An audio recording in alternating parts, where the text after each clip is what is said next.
Kafamolu ngali konton kolen na jali asilola. Iye kamben kavo dumunya boledi.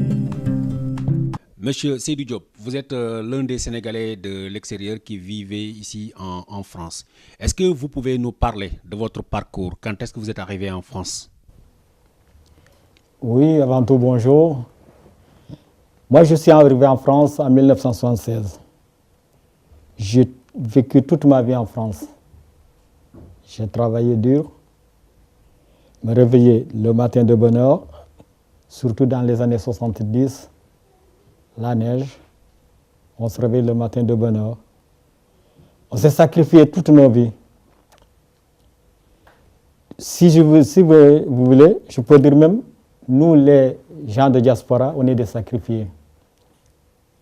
Parce que tout ce que nous faisons ici, c'est pour aider. Macky Sall a érigé la diaspora comme 15e région du Sénégal, ce qui fait qu'ils veulent impliquer davantage les Sénégalais de l'extérieur dans le développement national. Quelle est votre vision de cette appellation? Moi, ma vision de cette appellation, c'était pour aider le Sénégal, pour aider mon pays.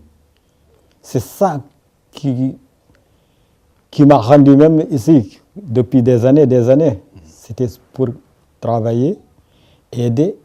Et le sacrifice qu'on faisait, c'était ça. Et moi, je n'ai pas compris quelqu'un qui est venu ici, qui est resté pendant 40 ans, qui a travaillé dur, qui a essayé d'économiser pendant ces années-là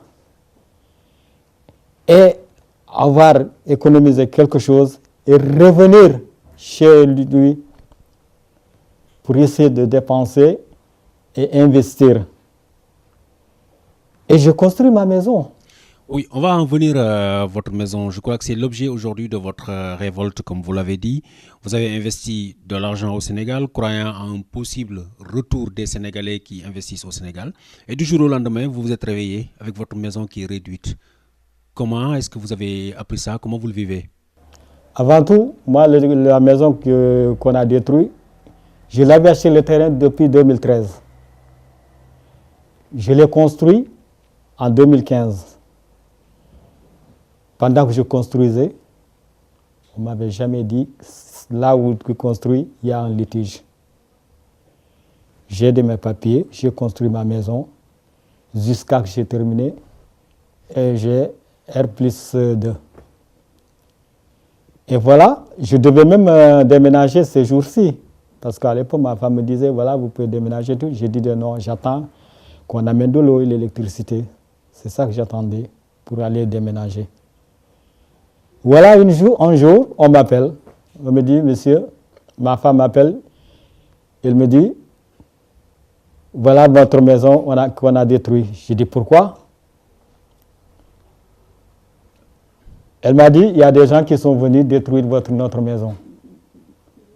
Après, depuis que j'étais en train de construire, depuis 2015 jusqu'à ce que j'ai terminé la maison, je n'ai jamais vu quelqu'un venir me dire ce terrain appartient à lui. C'est pour ça que j'ai construit ma maison jusqu'à ce que j'ai terminé. Tout ce que j'avais économisé pendant 40 ans, c'était pour ça, pour essayer d'investir, construire et faire vivre ma famille. Et voilà, un bon jour, ils ont détruit, ils ont mis tout ça par terre. Donc on se trouve entre le marteau et l'enclume. On est là pendant 40 ans. Donc comme mon ami Seydou Diop, il a travaillé 40 ans dans des conditions pénibles, dans une chaleur insuffocante, qui a pu économiser 40 ans de mettre l'argent de côté pour s'investir au Sénégal, construire une maison dans le but de retour au Bercail pour y s'installer. Il est parti pour faire études commerciales, pour sauvegarder le besoin de ses enfants et pour faire une bonne éducation de ses enfants. Les autorités sénégalaises veulent faire freiner l'immigration. Nous, ceux qui sont voyagés ici depuis les années 1960, qui ont travaillé dans des salaires accablantes et qui s'investissent, ça fait d'une partie de freiner l'immigration aussi. Tous ceux qui sont immigrés ne veulent pas que ces enfants s'immigrent. Un bon jour, on va démolir sa maison, l'argent qui est parti dans l'eau, vraiment c'est très décevant. Une personne qui a fait des démarches administratives, qui a son contrat de bail et qui a construit dans le légal, qui n'a jamais eu l'association et qui n'a jamais eu un papier pour démolir sa maison. Un bon jour, il se réveille et regarde sa maison qui est détruite. Vraiment, c'est décevant. Donc, on demande seulement la justice qui sera faite. Donc, en tant que nous, les diasporas, ça va nous décourager pour s'investir autrement. Puisqu'on veut s'investir, c'est pour rentrer au bercail. Mais si tu investis et tu récoltes les pots cassés, vraiment, nous sommes décevants. Donc, voilà. On va revenir sur votre parcours. Le parcours qui a été l'acquisition d'abord de ce terrain, qui s'est passé dans les règles de l'art, mais aussi le début de la construction. Comment tout cela s'est passé, Seydou? Moi, pendant que je suis arrivé, j'avais acheté mon terrain. Bon, j'ai tous mes papiers et tout, administratifs et tout. Et là, j'ai commencé à construire. Voilà, je construis comme tous les gens qui construisaient. Bon, ça m'est payé tout et tout. Et maintenant, voilà. J'ai construit ma maison jusqu'à ce que j'ai terminé. Et pendant que je construisais, bon, on ne m'avait jamais dit que... Bon. Aujourd'hui, qui sont arrivés et qui ont détruit votre maison, qui fait partie d'un lot d'une quarantaine de maisons qui ont été réduites en néant, quel est le discours qu'on vous a tenu? Qu'est-ce qu'on vous a dit exactement?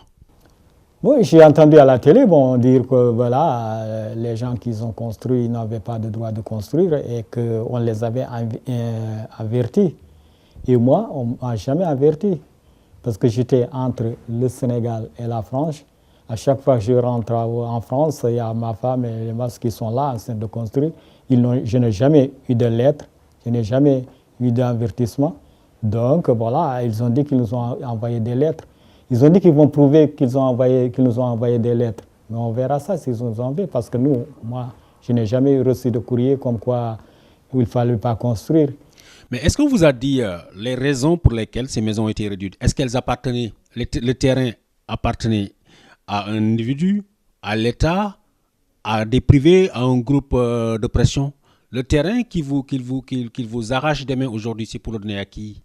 Là, d'après maintenant qu'on vient d'entendre, on a dit que ça appartenait à une dame qui est gérante d'immobilier. Bon, maintenant, on nous a dit que cette dame avait reçu les maisons par l'ancien gouvernement d'Abdoulaye Wade. Donc voilà, c'est ça qu'on nous a dit. En plus, bon, il paraît même qu'il y avait un litige entre la dame et les propriétaires des terrains. Mais nous, on ne savait pas, on était courant de rien à part ces jours-ci.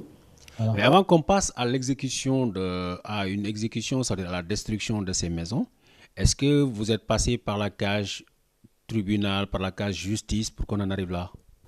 Non, mais parce que moi, maintenant, c'est maintenant qu'on a cassé ma maison, mais bon, je sais que bon, je ne pensais pas que ça pouvait arriver même comme ça, parce que quand même, je pense que le Sénégal, quand même, c'est un pays de justice. On ne pouvait pas détruire une maison comme ça sans avertir même la personne. Et voilà, c'est ça qui s'est passé. C'est ça même qui m'a révolté même. J'ai dit que je suis révolté, je ne suis pas fâché, je suis révolté. Parce qu'on ne peut pas détruire une maison comme ça sans même avertir la personne. Parce que moi, on ne m'a jamais averti, on ne m'a jamais dit, même si on devait détruire une maison, on devait même convoquer la personne pour lui dire, voilà, on va détruire votre maison. Mais moi, j'avais même des gardiens qui étaient dans ma maison. C'est pendant qu'ils sont venus pour détruire, ces gens-là qui ont appelé ma femme pour lui dire que voilà, votre maison va être détruite. C'est comme ça qu'on a su ça. À ce qu'il paraît, les constructions ont été faites la nuit. Par rapport aux vidéos, ils ont dit que les constructions ont été faites la nuit, alors qu'il n'y a même pas l'électricité, il n'y a pas l'eau. Donc vraiment, je pense que c'est une imagination qu'on peut construire dans la sombre, il n'y a pas de lumière, il n'y a pas de l'eau. Comment on peut construire la nuit? Donc c'est des informations qui ne sont même pas fondées. Donc ils n'ont pas de preuves. Ils n'ont pas de preuves. Donc ce que mon ami a subi, ça peut m'arriver à moi, ça peut arriver à une autre personne. Donc nous, ce qu'on demande, que la justice soit faite. Donc on a confiance les autorités sénégalaises pour nous, les diasporas, Si ça se fait ça, vous voyez comme on immigre ici, on ne vit pas. On vit dans des conditions difficiles à l'extérieur. Et vous retournez au bercail encore, vous construisez et tout, ça se met dans l'eau. C'est comme on se retrouve entre le marteau et l'enclume. Donc nous voulons que les autorités sénégalaises se veillent des cas pareils pour que ça ne se reproduise pas. Ça peut m'arriver, ça peut arriver à une autre personne. Donc tout ce qu'on demande, la justice soit faite. Et la personne, ils ne sont pas levés un seul jour et construire sa maison.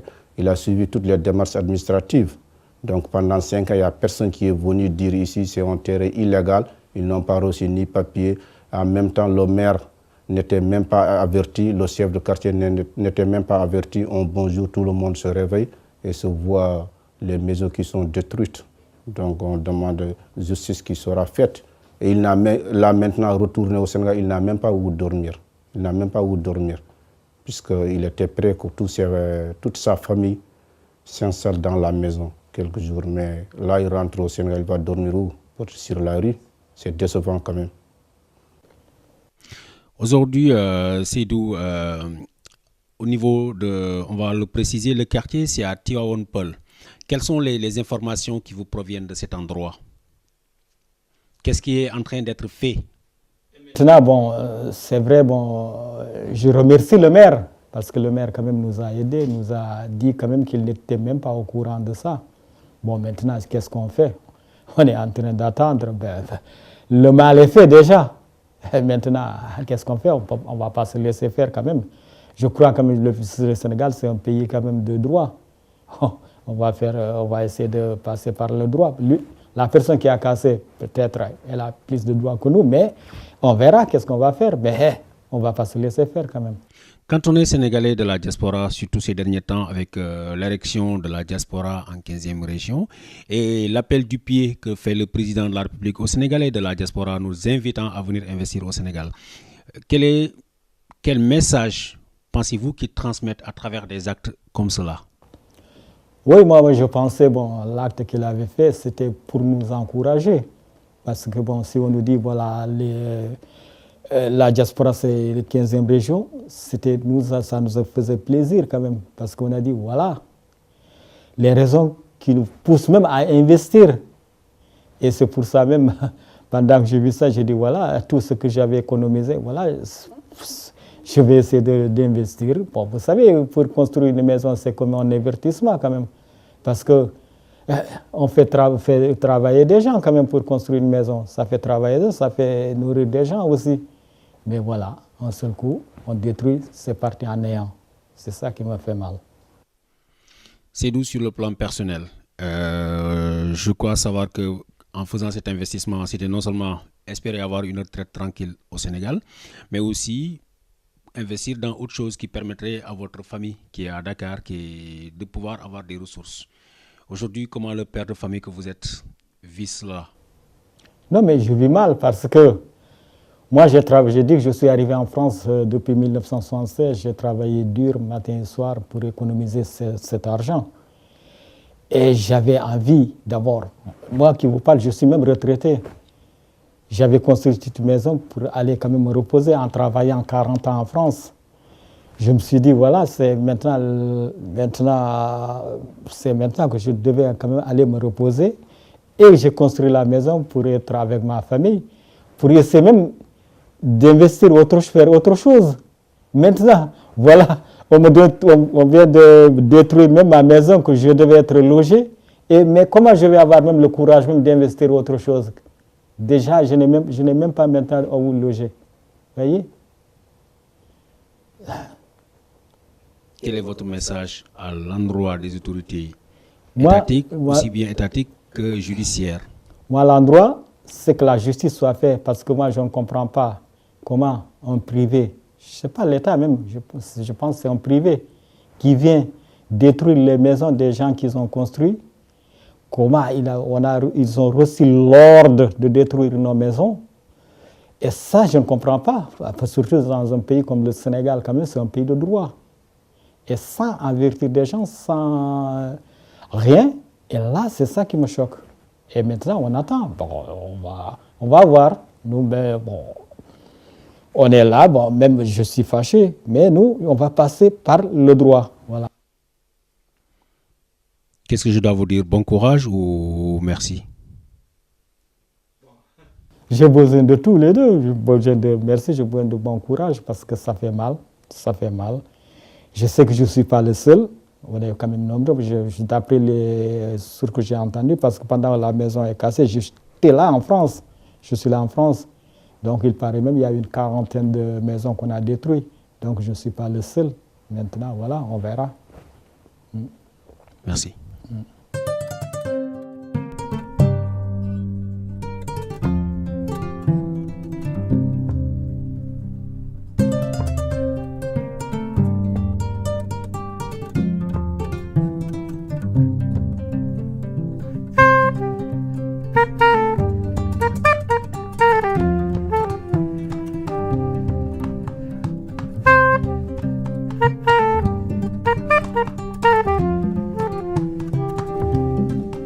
Afamolu ngali konton kolen na jali asilola. Iye kamben kabo dum munya bolodi.